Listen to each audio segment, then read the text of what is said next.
cuando el procedimiento hipotecario se ha presentado una demanda, no se ha pagado, eso inmediatamente esa finca sale a subasta y ahí ya el procedimiento hipotecario como tal desaparece y entra las normas de las subastas, que son exactamente igual para subastar cualquier bien inmueble, venga de una hipoteca o sea una deuda común que te han embargado un inmueble o lo que sea. Precio de tasación, como ya lo tenemos además obligatoriamente, ese es el precio que sale a la vivienda.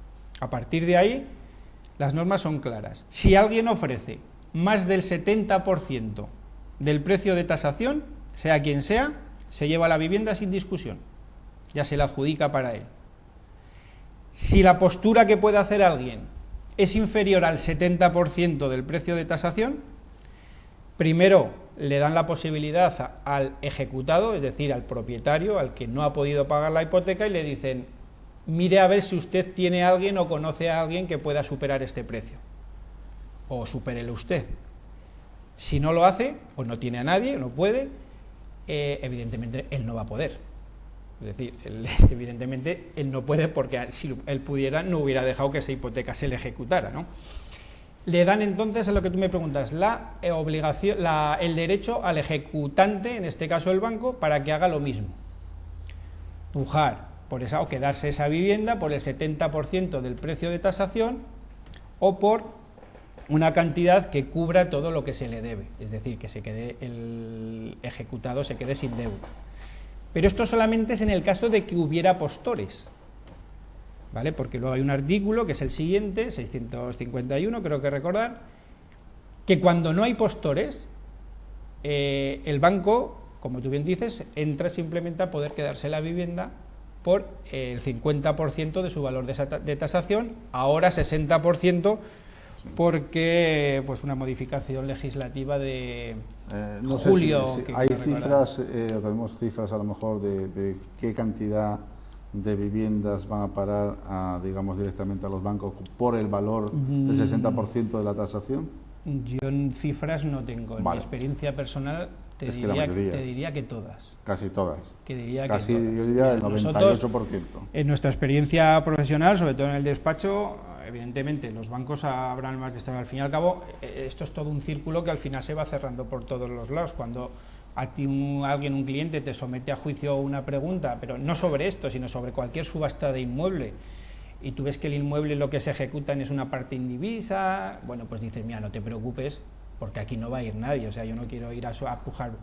Pero ya llega un momento en que lo que salen a subasta son pisos, inmuebles completamente libres de cargas, o sea, que tú vas, haces tu puja y te llevas el inmueble, no tienes que estar luego pues comprando partes y demás. Esos siempre han sido, por decirlo de alguna forma, más golosos pues para el que se dedica a esto o para el que él quiere. Entonces dice, no, aquí te va a venir alguien.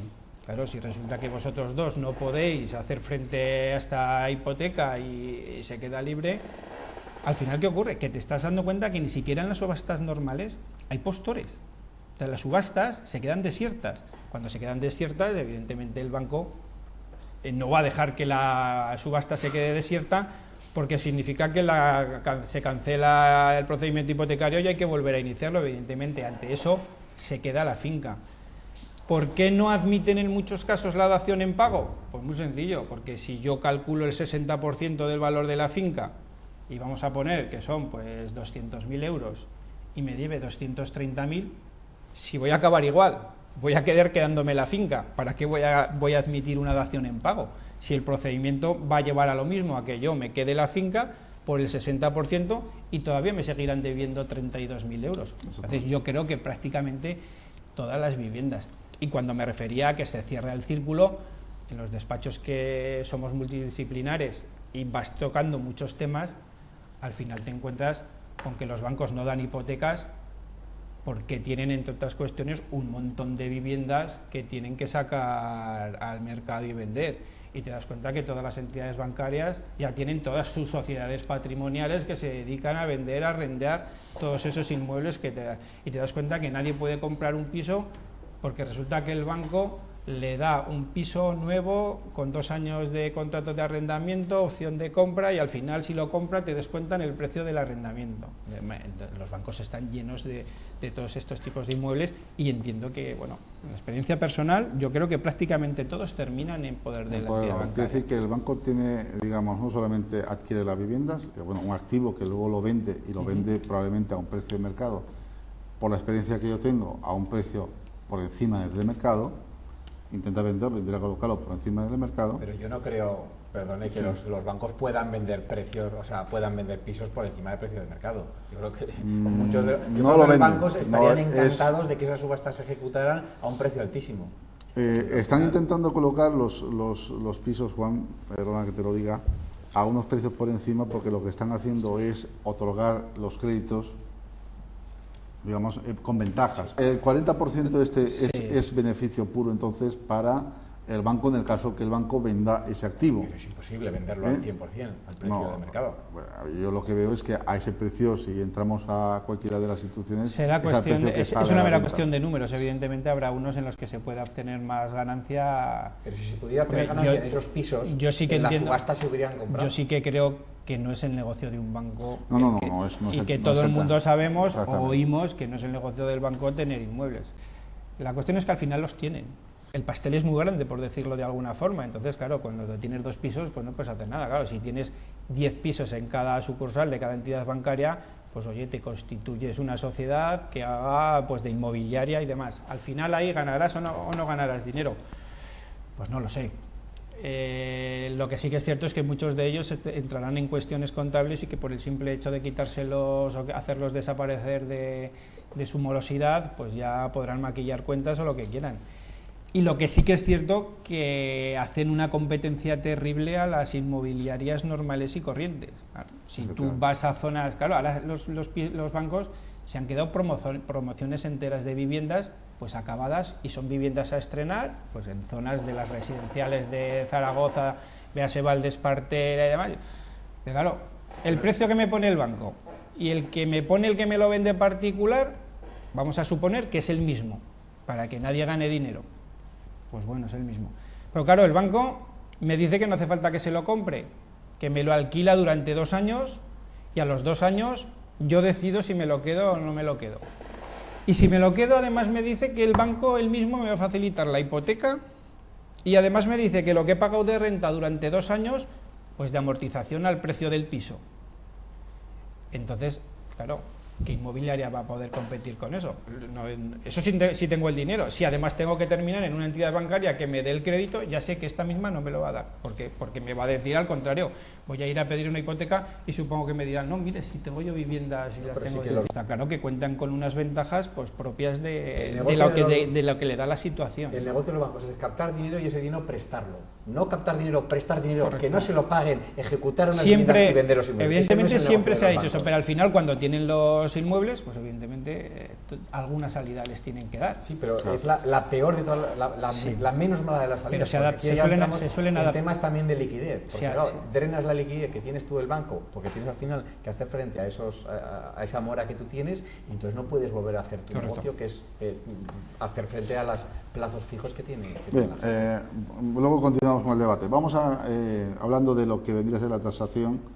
¿Esa tasación se actualiza en base a algún índice? No se actualiza. Quiere decir que, por ejemplo, han pasado 20 años, resulta que la tasación fue... La tasación es la que inicialmente se hace. Bueno, con lo cual, entonces, no estamos hablando de ese 40% de posibilidad de que pueda adquirirlo, sino incluso de más. Vale. Lo que pasa que, en principio, eso es un error que influye, pero solamente en el aspecto final. Evidentemente es el aspecto que nos preocupa. ¿Por qué?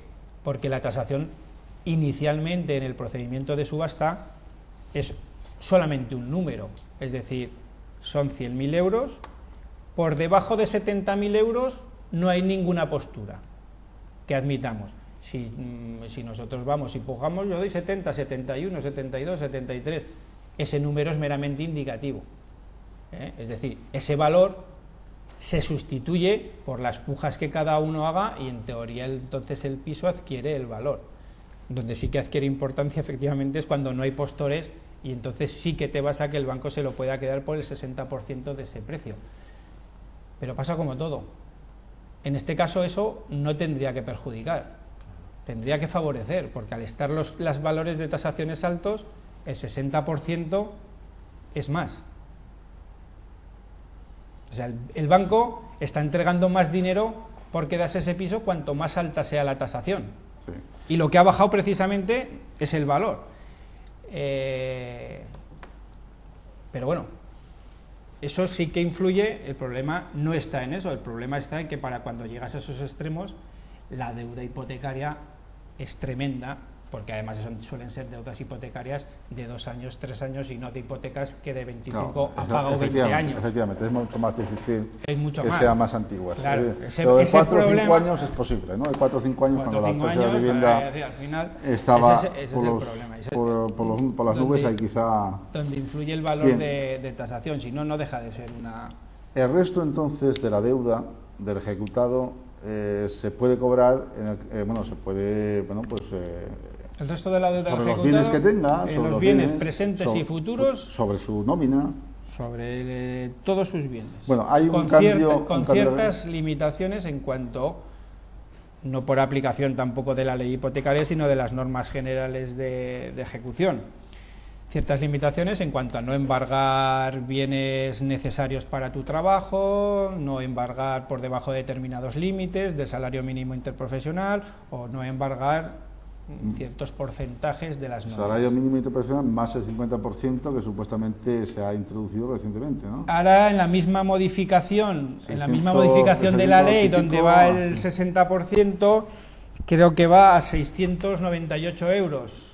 El mínimo inembargable, por aquí, creo que va a 698 euros.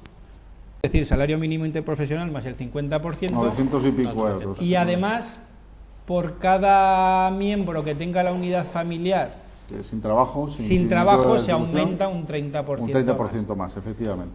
Esa es una de las típicas medidas que pone el gobierno, pero que lo primero que te dice es que eso se llevará a efecto cuando la vivienda habitual, evidentemente, sea la hipotecada, la vivienda habitual, pero cuando ya te haya volado.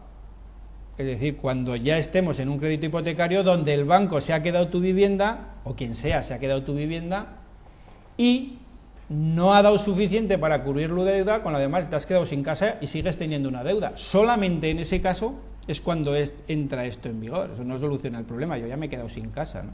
Efectivamente. Soluciona un problema. Ni me quitan ninguna parte de deuda. Me están diciendo que me van a dejar respirar más, que si cobro el salario mínimo interprofesional o 2 salarios mínimos interprofesionales me van a embargar hasta 900 y pico euros o 1000, pero en vez de un mes me embargarán durante 200. O sea, la deuda que tengo es la misma, pero me la van a ir quitando poco a poco. O sea, yo creo que no existe ninguna experiencia, vamos, desde lo que vendría a ser la Unión Europea, incluso en Estados Unidos, donde el ejecutado, digamos, tenga que responder no solamente con la vivienda, sino con todos sus bienes.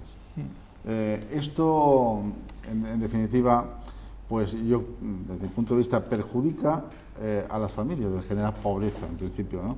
Porque claro, no es lo mismo una persona que para el resto de su vida tenga una deuda pendiente, además de haber pagado determinada cantidad de dinero por el piso, que luego no pueda hacerlo, pues se verá de alguna manera abocada a la pobreza, o a trabajar en la economía sumergida, o a trabajar en el mercado negro. ¿Cómo se ve desde el punto de vista legal esta situación? ¿Hay alguna medida de amparo, quizá a lo mejor? Exactamente así como tú estás diciendo. O sea, el que le queda la deuda de por vida, le queda la deuda a sus hijos si aceptan su herencia, y terminará o pagando o trabajando en economía sumergida, como tú dices. Evidentemente, parece ser que todos nos olvidamos de todas las cosas, y que una vez que ya ha pasado un cierto tiempo prudencial, pues no entiendes que el banco vaya a destinar sus recursos a estar persiguiéndote esa deuda, pero legalmente y jurídicamente podrían hacerlo sin ningún problema. Lesionaríamos los intereses de los herederos,